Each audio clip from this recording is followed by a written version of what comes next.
First of all, may I commend Deputy McLaughlin on bringing this bill forward.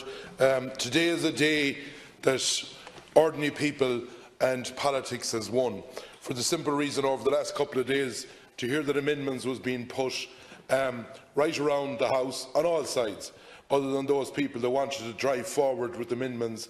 I think right around this House, politicians stood up and were counted and stood with Deputy McLaughlin to make sure that the bill that he had put together is coming in here and is going to be unanimously put through the House. First of all, for anybody that has looked at what has gone on in America, we have seen the decimation that is being left with, as Deputy Kinney said, this hydraulic fracturing. And especially in Leitrim, Sligo, Roscommon, the Lakeland district, actually the River Shannon, which takes 20% of the water of the landmass of Ireland, and the destruction that could be done. You can say there may be so much money out of it, but what would be the devastation to tourism, to farming and to people living in that area? It couldn't be even contemplated.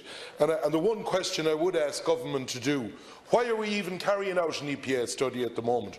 Why are we putting money into something if today we are going to now, once and for all, finally finish off this word called hydraulic fracturing or fracking? I would also urge, and I welcome what Deputy Kinney said, I would also urge that the same type of a bill be brought forward in Northern Ireland, where you're power sharing down there, to make sure that on a 32-county Ireland that we once and for all bury it for good.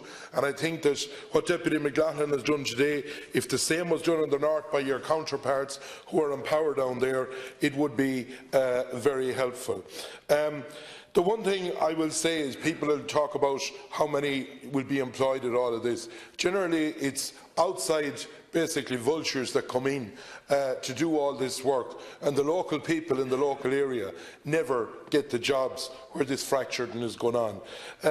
All I can say is that I commend you, Deputy McLaughlin. It is a good day for politics in this House, that right around the floor everyone is united in sending this bill forward, and we need to make sure that there is no hiccup from now on, or there is nothing tried to be pushed in later down the road, and that this bill is driven on for once and for all to make sure that everybody knows where to stand. And the one thing I would commend, and I think every deputy over the weekend got plenty of emails into their accounts about the fracking. I think that the people that mounted this campaign in all parts of the country need to be commended. This is a day when ordinary people stood up and were counted. Thank you, Deputy Fitzmaurice. Deputy Mick Wallace. Thank you, I too welcome the bill, and